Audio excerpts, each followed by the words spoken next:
Bismillahirrahmanirrahim. Assalamualaikum warahmatullahi ta'ala wabarakatuh. Alhamdulillahi rabbil alamin. Wassalatu wassalamu ala asyrafil anbiya wal mursalin wa ala alihi wa sahbihi ajma'in. Qala rabbi shrah li sadri wa yassir li amri wahlul 'uqdatam min lisani yafqahu qawli. Subhanaka la 'ilma lana illa ma 'allamtana innaka antal 'alimul hakim. Wala haula wala quwwata illa billahil 'aliyyil 'azim. Wala haula wala quwwata illa billahil 'aliyyil 'azim. Alhamdulillah. Pertama sekali marilah sama-sama kita panjatkan kesyukuran kita kepada Allah Subhanahu wa taala kerana dengan limpah kurnianya dapat sama-sama sekali lagi kita bertemu secara live Facebook, yang mana pada pagi ini kita akan sambung kembali bacaan kitab Pati Manyatul Musalli ataupun Pati Munyatul Musalli. Kita akan sambung tajuk rukun sembahyang yang kedua, yang mana kemarin dulu kita dah bincang dah, kita dah ulang kaji berkaitan dengan rukun sembahyang yang pertama, iaitu niat. Jadi pagi ini kita akan sambung pula berkaitan dengan rukun sembahyang yang kedua, iaitu takbiratul ihram. Yang mana ramai lagi di luar sana yang masih tidak mengetahui cara yang betul untuk takbiratul ihram, ataupun ramai yang tidak mengetahui rukun sembahyang yang kedua, iaitu takbiratul ihram. Qala musannifu rahimahullahu ta'ala wa naf'ana bi'ulumihi fid darain amin. Rukun yang kedua. Rukun yang kedua ini rukun sembahyang yang kedua. Semua rukun sembahyang ada berapa? Ada 13. Ada 13. Rukun yang kedua ini rukun sembahyang yang kedua. Takbiratul ihram, iaitulah takbiratul ihram. Setengah ulama kata takbir tahrum. Setengah ulama kata takbir tahrum, takbir yang mengharamkan perbuatan yang di luar sembahyang masuk dalam sembahyang. Itu dimaksudkan dengan takbiratul ihram. Qala musannif, dan dinama dengan ini dengan takbiratul ihram inilah. Sebab apa dinamakan dengan takbiratul ihram? Ialah dia kerana dengan takbir inilah takbiratul ihram tersebut haramlah sekalian perkara yang halal yang sebelum daripadanya.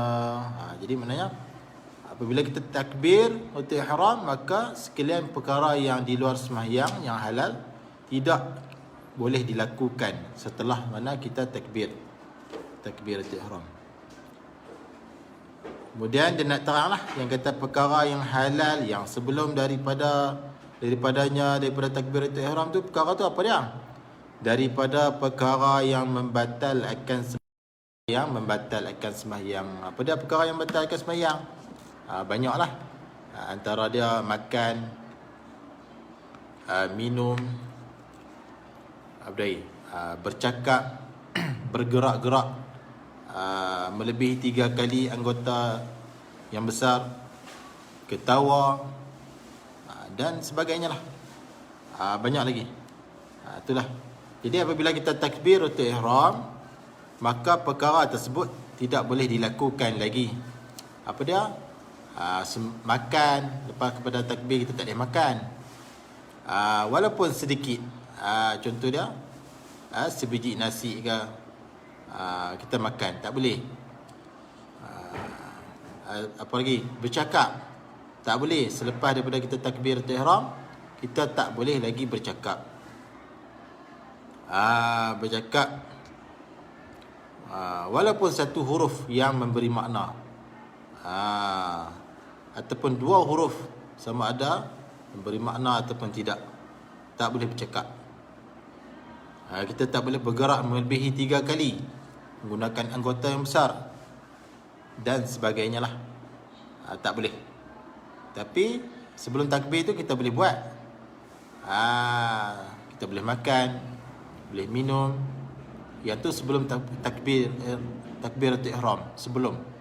Apabila kita dah takbiratul ihram, maka perkara-perkara tadi, makan, minum, bersembang, bercakap dan sebagainya tu tak boleh dah kita buat. Itu dimaksudkan dengan takbiratul ihram, iaitu takbir yang mengharamkan perkara yang halal yang di luar daripada sembahyang tu lah. Masuk dalam sembahyang. Tu.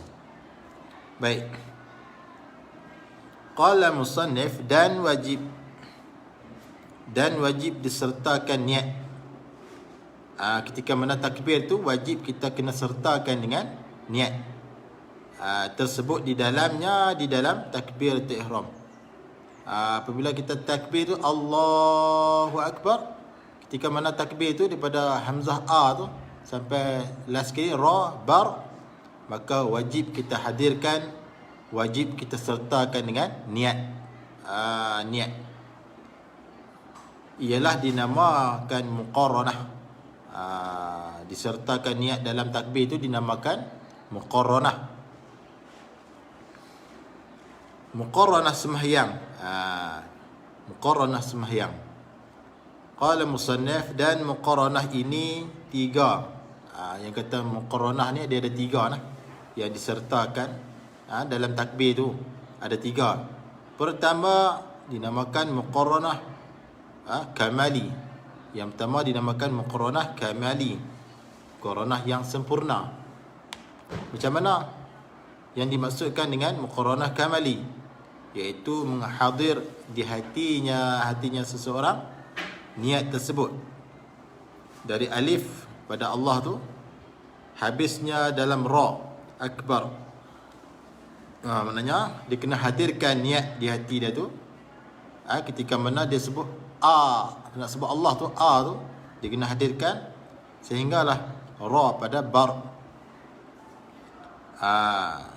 Dan ini niat sah dengan ittifaq ulama. Niat inilah yang terlebih sah, yang terlebih sahih, mengikut persepakatan, permuafakatan ulama semua. Maknanya kebanyakan semua ulama lah ittifaq, bersepakat bahawa niat inilah yang lebih sah, lebih sempurna, iaitulah menghadirkan niat itu di antara alif Allah tu, kita sebut Allah tu, kita sebut alif tu, dan bar, ra pada bar tu, di antara tu kita hadirkan niat. Yang dinamakan muqarranah kamali tadi tu. Jadi ittifaq ulama kata, ulama bersepakat kata niat tersebut adalah yang lebih sahih, yang lebih sah berbanding yang lain. Baik. Itulah niat yang paling sempurna lah. Itulah kita jatuhkan niat di antara Allah tu, hamzah tu lah, Allah, hinggalah ra pada bar, hinggalah huruf yang terakhir tu lah, Allahu Akbar. Maknanya kita jatuhkan niat di antara tu, di antara hingga bar tu, tu hingga bar, jatuhkan niat di antara tu lah. Maka itulah sepakat ulama kata itulah niat yang terlebih sahih, yang terlebih sempurna. Dengan kedua, dengan ittifaq ulama. Baik. Kemudian qala musannaf, kedua, yakni muqarranah yang kedua. Tadi muqarranah yang pertama dinamakan muqarranah kamali, muqarranah yang sempurna, yang paling sahih, yang paling disepakati oleh para ulama. Kemudian yang kedua pula dinamakan muqarranah urfiyah. Muqarranah urfiyah. Apa dia muqarranah urfiyah? Iaitulah menghadir di hatinya seseorang yang sembahyang tu niat. Dia kena menghadirkan di hati dia tu niat tersebut di dalam Allah sahaja. Dia kena hadirkan niat tu dalam kalimah Allah sahaja atau kalimah akbar sahaja.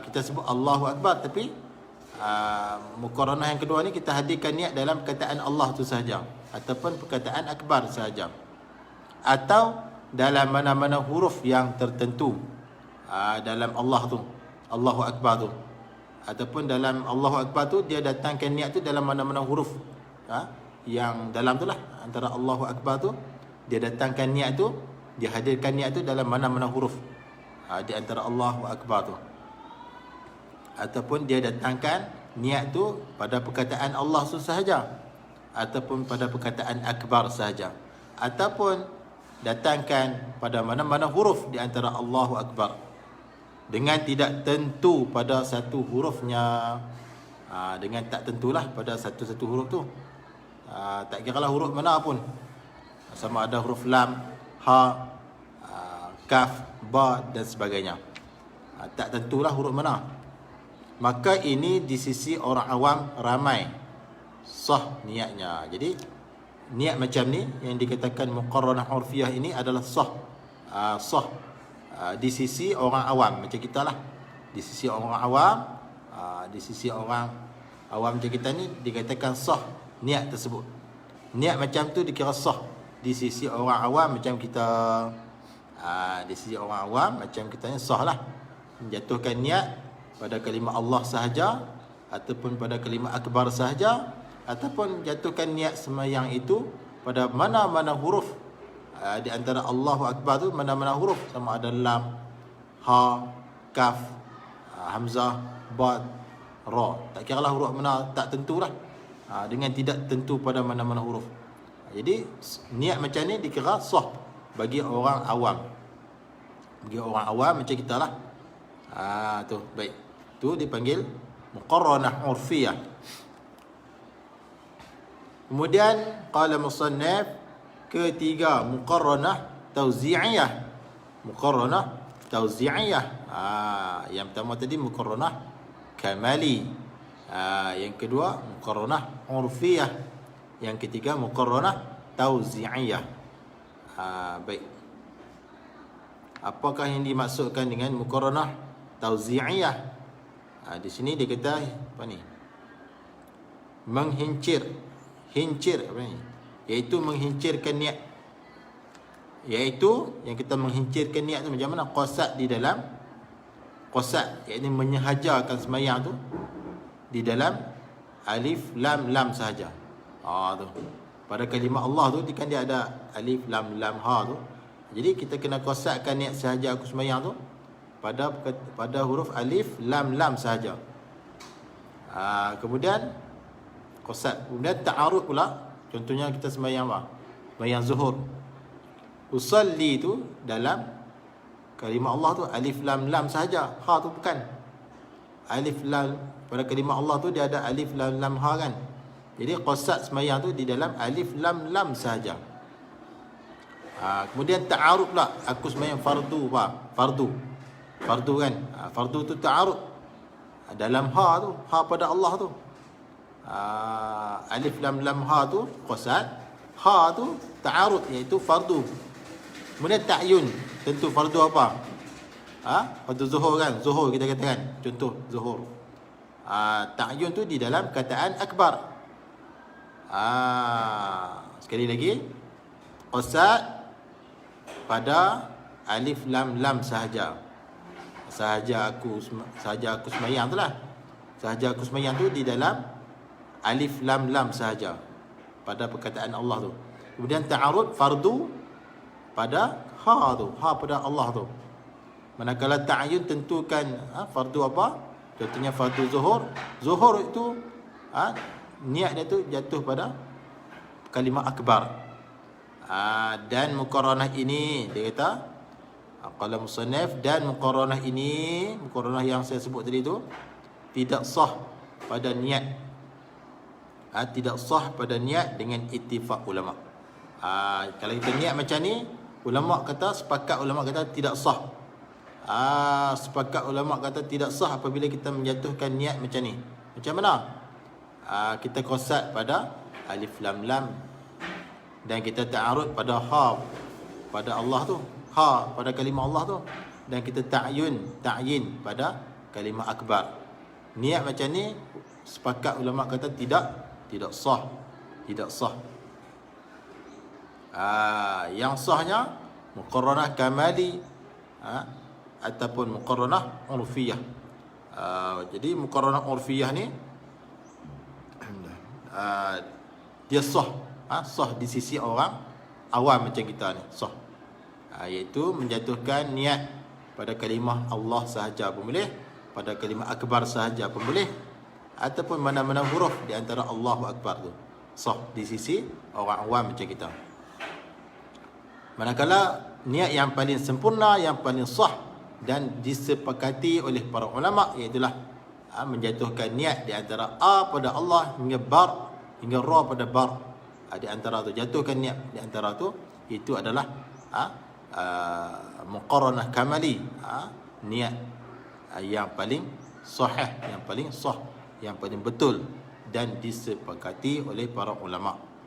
Okey, kita sambung lagi. Dan qala musannif, dan kalau seseorang itu lemah, tak mampu hendak takbir dengan bahasa Arab, dia tak pandai bahasa Arab, dia lemah, dia tak erti, dia tak mengaji bahasa Arab, jadi dia tak erti nak takbir dalam bahasa Arab, Allahu Akbar, dia nak sebut tak erti, hendaklah mestilah terjemah dengan bahasa dirinya. Tu dia kena terjemah. Kalau dia orang Melayu, dia kena terjemah Allahu Akbar tu dengan maksud Allah Maha Besar, dia kena terjemah dengan bahasa diri dia. Kalau dia Siam, dia kena terjemahlah bahasa Siam. Kalau dia Cina, kena terjemah bahasa Cina. Allahu Akbar tu dia nak sebut tak erti, maka dia kena terjemah dengan bahasa dia lah. Dia bahasa apa? Tu. Serta, bukan kata macam tu saja, serta wajib belajar takbir bahasa Arab kalau dapat. Bukan kata sekadar dia terjemah terjemah bahasa diri dia saja, serta dia wajib kena mengaji sampai dia pandai. Wajib mengaji hingga dia boleh takbir dalam bahasa Arab kalau dia dapatlah. Kalau dia mengaji tak dapat juga, tak apalah, dimaafkanlah. Tapi kok mana pun kena mengaji dulu, wajib mengaji, belajar takbir ihram dalam bahasa Arab. Kalau dapat. Kalau tak dapat, dimaafkanlah. Dia kena takbir dalam bahasa diri dia. Dia bahasa apa? Melayu. Kena takbir dalam bahasa Melayu lah. Kalau dia bahasa Siam, takbir bahasa Siam. Kalau dia bahasa Inggeris, English dan sebagainya. Baik.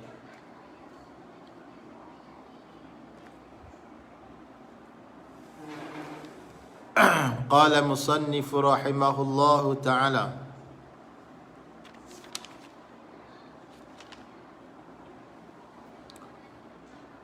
sambungan rukun sembahyang. Sambung lagi. Tadi berkaitan dengan apa ni? Takbiratul ihram lah. Takbiratul ihram itu rukun yang kedua. Kemudian sambung lagi rukun sembahyang, iaitu rukun yang ketiga. Qala musannif, rukun yang ketiga, ini rukun sembahyang yang ketiga. Rukun sembahyang yang ketiga,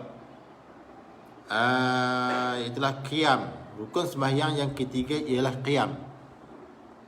Qiyam berasal daripada bahasa Arab lah. Qama yaqumu qiyamatan. Qiyam maknanya masdar daripada kata qama. Qiyam artinya berdiri. Qiyam artinya berdiri betul, berdiri tegak. Itu rukun lah sembahyang, bagi berdiri betul, berdiri tegak betul pada sembahyang fardu. Pada sembahyang fardu wajib kena berdiri betul, berdiri tegak. Dan kalau dengan bersandar sekalipun, kalau dia duduk rapat dengan dinding, dia sandar sekalipun, syarat dia berdiri betul pada sembahyang fardu. Sekalipun dia tu bersandar dengan dinding lah, ataupun sesuatu yang dia boleh sandar, tapi sembahyang fardu mesti kena berdiri betul. Sebab apa? Tu rukun. Dan jika berdiri bongkok, Dan jika berdiri bongkok serta kuasa betulkan, nescaya tidak sah sembahyangnya. Kalau dia boleh berdiri betul, tapi dia berdiri secara bongkok, dia buat bongkok, maka sembahyangnya dikira tidak sah. Sebab dia mampu untuk berdiri betul, tetapi dia berdiri secara bongkok ketika mana qiyam. Iaitulah rukun sembahyang yang ketiga. Maka berdiri bongkok itu tidak sah. Tidak sah sebab dia mampu untuk betulkan badan dia, berdiri betul. Maka tak sah lah sembahyang macam tu. Dan qala musannaf, dan kalau lemah ia seseorang yang sembahyang tu lemah, tak mampu daripada berdiri, yakni dia tak mampu nak berdiri betul, sekira-kiranya susahnya yang menghilang khusyuk. Kalau dia berdiri betul juga, maka khusyuk dalam sembahyang tu hilang. Dia tak mampu nak berdiri betul. Kalau dia berdiri betul, menyebabkan khusyuk dia tu hilang. Nescaya harus, yakni boleh sembahyang dengan duduk. Orang yang tak mampu nak sembahyang dengan berdiri betul, sehingga menyebabkan dia hilang khusyuk dalam sembahyang, maka dia dibolehkan sembahyang duduk. Sembahyang duduk pada sembahyang fardu lah. Dan waktu rukuk, ketika mana dia sembahyang duduk tu, waktu rukuk tu, waktu dia nak rukuk tu, hendaklah tunduk sekurang-kurang membetuli kepala dengan lututnya. Dia kena masa sembahyang duduk tu, masa dia nak rukuk tu, dia kena kepala dia tu kena berbetulan dengan kepala lututnya. Tu rukuk. Kalau sujud kepala mestilah kena letak pada tempat sujud. Kalau rukuk ni, kepala pastikan dia betul dengan kepala lutut ni. Tu cara sembahyang duduk. Sebab apa dia sembahyang duduk? Sebab dia tak mampu untuk sembahyang secara berdiri betul. Sebab dia tak mampu. Kalau dia berdiri betul juga, boleh menghilangkan khusyuk dia dalam sembahyang. Baik, kemudian qala musannif rahimahullahu ta'ala, dan kalau ia seseorang yang sembahyang itu lemah duduk, duduk pun lemah juga. Tadi berdiri lemah, boleh duduk, kemudian duduk pun lemah juga, tak mampu, nescaya sembahyang dengan bersengking. Bersengking itu mengiring. Maka dia tu kenalah sembahyang secara mengiring.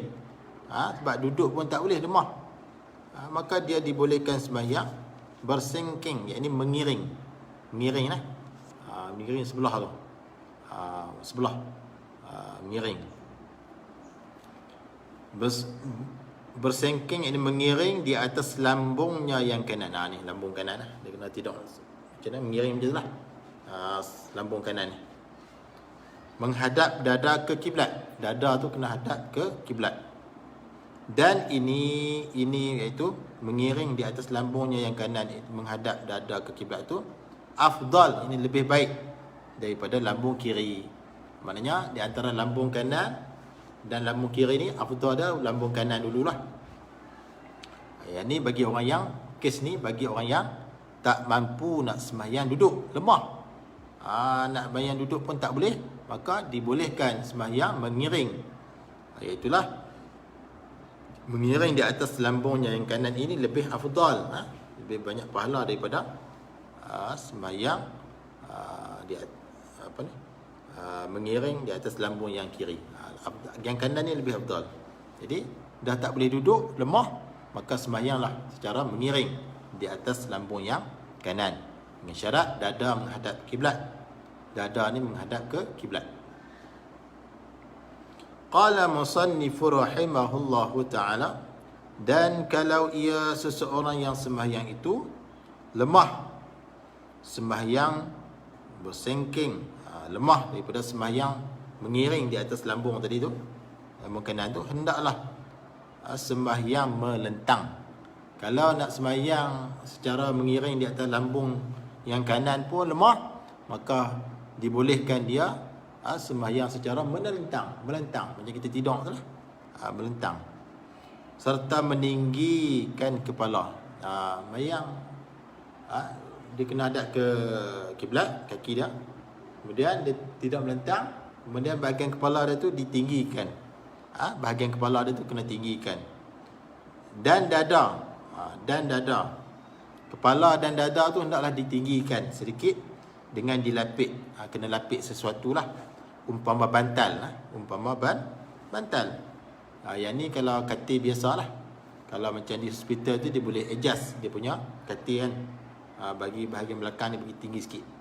Tapi kalau katil biasa ni dia kena lapik sesuatu, contohnya bantal lah.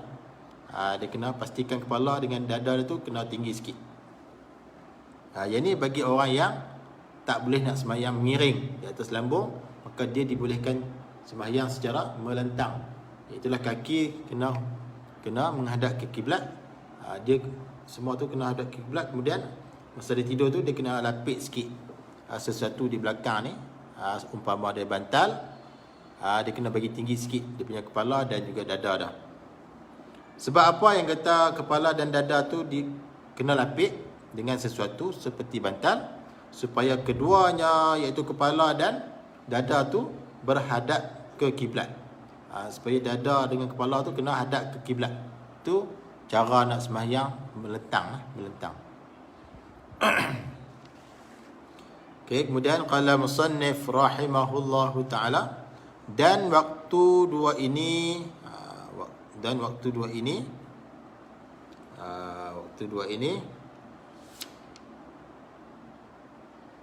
iaitulah sembahyang mengiring di atas lambung kanan tadi tu, dan juga sembahyang secara melentang tu. Dan waktu dua ini hendaklah isyarat dengan kepala. Sembahyang dah kena isyarat dengan kepala. Pada rukuk, pada sujud. Rukuk tu kena syarat buat kepala itu lah. Kepala buat syarat. Maknanya umpama ada rukuk lah. Rukuk. Kalau sujud bawah sini. Tu kena buat isyarat kepala. Baik. Kemudian dan lain sujud. Dan lain maknanya duduk antara dua sujud yang kedua, berdiri tegak dan sebagainya. Maknanya dia kena buat isyarat kepala lah, menggunakan isyarat kepala. Qala musannif, dan kalau lemah dengan tersebut, sembahyang secara melentang pun lemah juga, tak boleh juga. Macam mana lagi? Dan kalau lemah dengan tersebut, hendaklah mestilah isyarat dengan kelopak mata.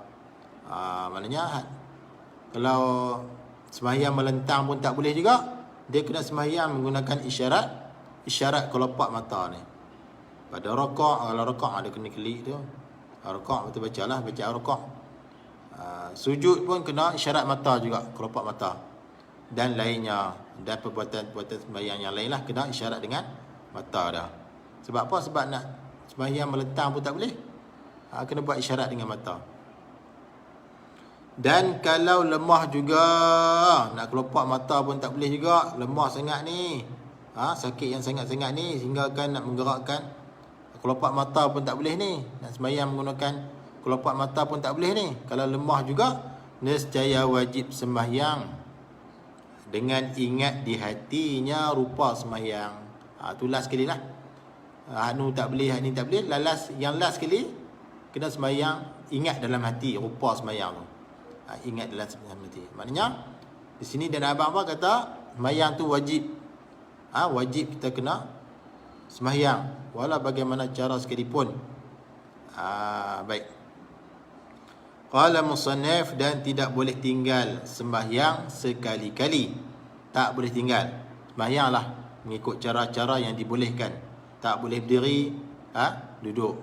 Tak boleh duduk, miring atas lambung. Kalau tak boleh miring, melentang. Kalau tak boleh melentang, isyarat kelopak mata. Kalau tak boleh isyarat kelopak mata, ingat sembahyanglah dalam hati. Ingat rupa sembahyang tu. Dan tidak boleh tinggal sembahyang sekali-kali selama akalnya seseorang itu sejahtera, sihat. Selagi mana akal kita sejahtera, sihat, maka tak dibenarkan kita meninggalkan sembahyang. Sebab itulah orang gila tak wajib sembahyang sebab akal dia tak ada. Kan?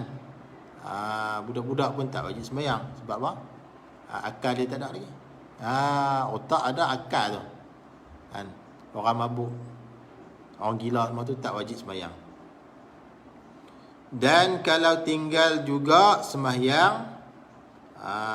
sembahyang ni wajib kena sembahyang selagi mana ada akal yang sejahtera. Dan kalau tinggal juga sembahyang dalam sakit ini, kalau kita tinggal juga sembahyang waktu kita sakit tu, sama sahaja dosa dia dengan tinggal waktu segar dan sihat. Hukum dia sama, dosa dia sama lah. Kita sakit, tapi kita tinggal sembahyang, hukum dia sama macam orang yang sihat yang tinggal sembahyang, sama. Jadi untuk live kali ni kita cakap ini dulu. Itulah kita bincang 2 rukun tadi kan. Yang pertama, rukun yang kedua takbiratul ihram, dan rukun yang ketiga itulah qiyam, berdiri betul. Jadi sekadar itu dulu untuk live pagi ini. InsyaAllah kita akan bertemu lagi pada live yang akan datang. InsyaAllah kita akan sambung rukun yang keempat, InsyaAllah, ialah baca surah Al-Fatihah. Baik, jadi sekadar itu dulu. Mudah-mudahan apa yang telah dikongsikan pada kali ini memberi manfaat untuk semualah, dan dapat amalkan dalam solat kita, insyaAllah. Jadi sekadar itu dulu. Assalamualaikum warahmatullahi wabarakatuh.